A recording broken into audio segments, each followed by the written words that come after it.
going back to Birgitta, continuing, recap what the banks did, the fraud, the year of protest, the terrorism act used, the threats by the banks to shut your country down, food shortages, and the people standing strong. Well, I guess it all began, I'm sure many of your listeners have seen the film about Enron. And Enron was about the same size as the population in Iceland. So when we watched Enron on the national TV in Iceland, very many people felt that we were like the regular staff of Enron, not knowing what the tops were up to. And when everything collapsed in August 2008, most people in Iceland had no idea what was going on. So it came as a complete shock to the nation. So what had happened 5 years prior, the banks were privatized with little help from the Independence Party in Iceland and Progressive Party. They basically donated the banks at really very good prices, wholesale prices to their friends and allies. And because we are, like 80% of our regulations around banks are based on the EU regulations, they managed to start to branch out to other countries.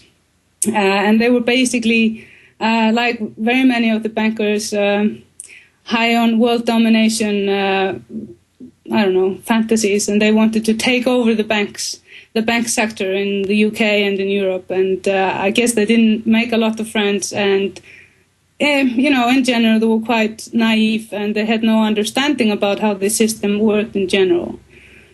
So it was like school children running amok with a lot of, virtual money, which they sort of sucked out of regular bank, or, people that save their money in banks and so forth. And they actually conned people into moving their savings into these unsafe accounts, and it especially targeted the elderly people and immigrants and so forth. But that was during the last year of this insanity. So people in general thought that we were going through this incredible big boom, which I guess was largely just an illusion. So people took loans. They offered 100% loans on mortgages and so forth, and foreign currency loans on cars.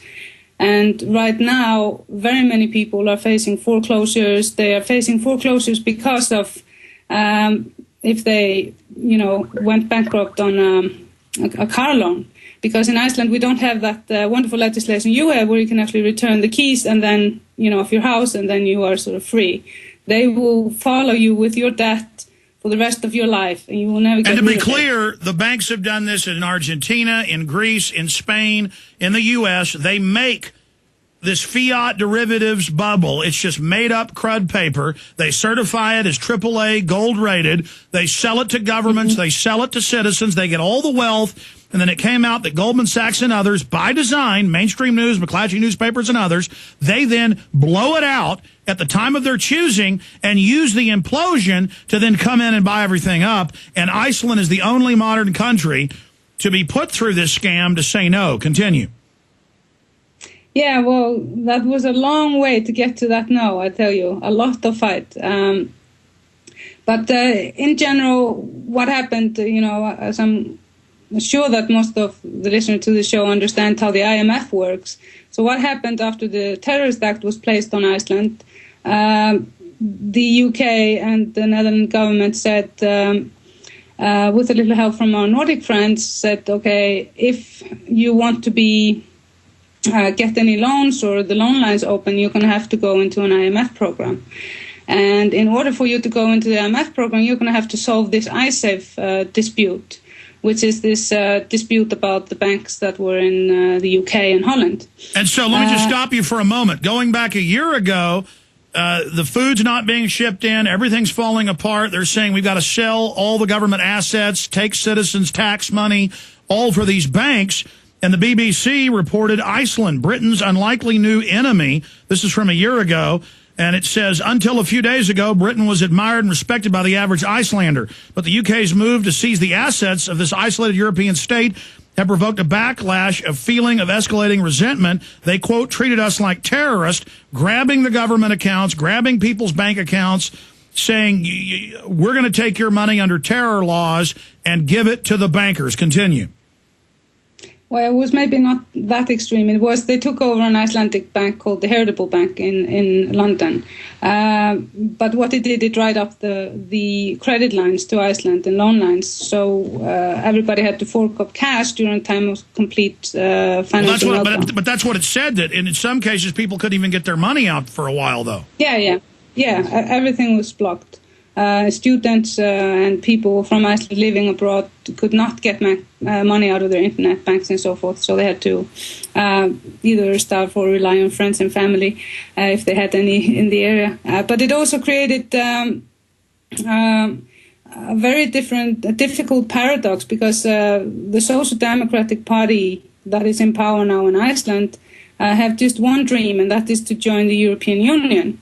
So within all of this turmoil, they decided, let's apply for an application or to join the UA. Yeah, that's key. Just like Greece 10 years ago, you've got to go into debt and sign the deals with these bankers as part of their rules to get into the EU. Mm-hmm. Well, also how they basically used it, the UK and the Netherlands governments basically blackmailed us with the EU application as well. They said, we will not support your EU application unless you decide to drop going to court over Icesave, and unless you just choose to, you're going to have to either choose to become isolated, become, North Cuba or Cuba of the North, or do as we tell you. And that is, they went even so far as wanting to make a hell of a lot of money out of us by giving us, forcing us to pay huge interest on this. So, but we managed to stop that. And right now I am in a committee of the leadership working on finding a solution to this. And I find it completely unacceptable that the Icelandic nation will take on any burden from this ordeal. Birgitta Jónsdóttir, a member of the Icelandic Parliament, continuing.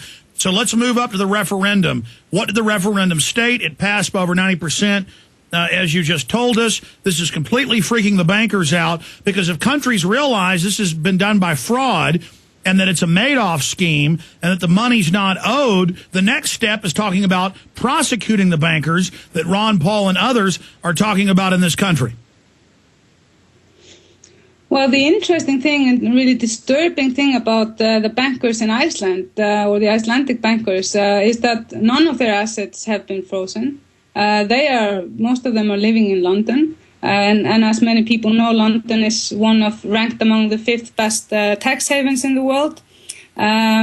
So they're actually getting back their companies. They're getting back their power and a lot of write-offs, and that is making a lot of people very upset and angry. Okay, to be clear, flesh that out. The bankers that sold you out in your own country, most of them don't even live in your country, and the banks know that they're their minions, so they're staying in power. Yeah, I mean, they lost the banks, but they haven't lost their companies. So, I mean, one of the oligarchs, Icelandic oligarchs, he owns the biggest independent media outlet in Iceland. So you can imagine what sort of news you're getting from that outlet. But the good news is 90+% vote against him. It shows it's not working. But that's what they always have. Brokerage firms. They separately run banks. They get the taxpayers' money. They move the money out into their own accounts. Then they implode it and try to take over the nation. But you've checkmated them. Well, for now, yes, definitely. And I guess, I don't know, it actually surprised me that the president of Iceland decided to listen to the nation. But there was a huge petition. More than 60,000 Icelanders called on him to allow us to have this national referendum. And it was interesting. There was actually some documents leaked from the U.S. Embassy in Iceland, in Reykjavik, Iceland, and I found it on wikileaks.org. And it was interesting how the British and the U.S. Treasury were very much interested in doing everything in their power to stop the national referendum. And then the same thing applied to, I got some information that, I don't know if you're familiar with the Paris Club, but they were very keen on stopping this national referendum because, especially in Europe, they're very much afraid that